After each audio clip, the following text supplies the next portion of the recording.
Welcome back to Tech Garage, presented by RockAuto.com. Now the Garage Ed segment, the real deal. It's time to diagnose a car. We got a problem. The window won't go up or down, and unfortunately, it's in the down position. It's going to rain, not a good thing. Let's go ahead and diagnose this one. What's the first thing we do? Pull a schematic. Let's understand strategy-based diagnosing, what it looks like, and look at it on the graphic here.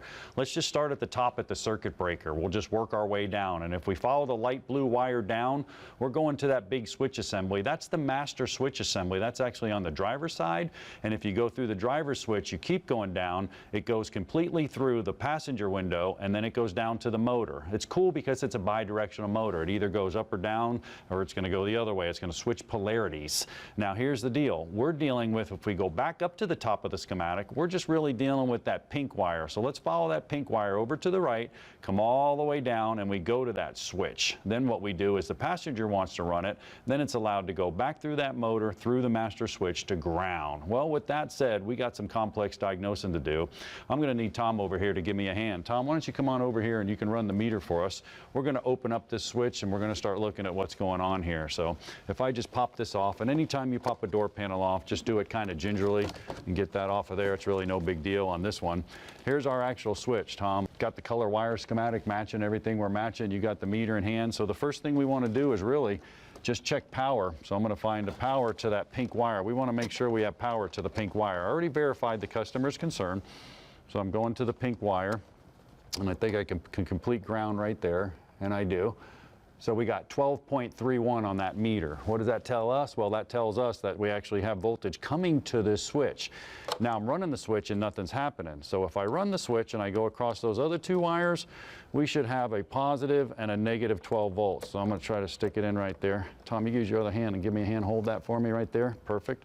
I'm going to run the switch, 0 and 0. What is that telling me? Well, it's telling me the switch isn't working. I'm not getting any power through the switch whatsoever.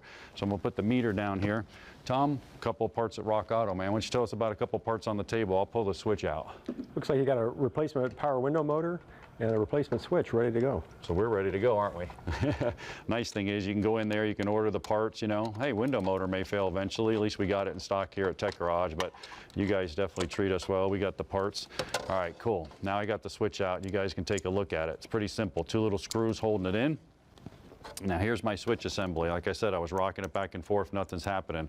I'll pop it out of there, go over to our RockAuto.com storeroom, which we got both. I didn't know if it was going to be the window motor, so that's a backup plan, all right? But hey, it's good to have over here at the garage. All right, I'm going to plug this in. And when I plug this in here, watch your meter, let's see. Oh, look at that, it's working. So we fixed our problem, but the cool part is if I show you how we fixed the problem, I said it was supposed to have a positive and negative 12. If it did, then we'd have to go down to that window motor and we'd have to check it there. So I'm going to go across it here on the two up and down motors.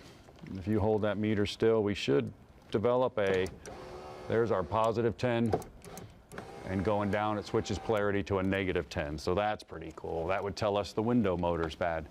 Tom, been an awesome trooper, man, an awesome helper. It's been a long season of electrical checks. We got our Mustang fixed. We did a lot of things here, man. It was a lot of fun. Yeah, I enjoyed it. I learned a lot. RockAuto.com is a great source if you're buying parts, but just getting prepared for a project. We have the info button. You can click that. A lot of manufacturers have provided us with installation instructions. You can read those, do your research before you even start the project. Yeah, make sure you go there. I've learned a lot too. It's been an awesome Garage Ed segment throughout the season.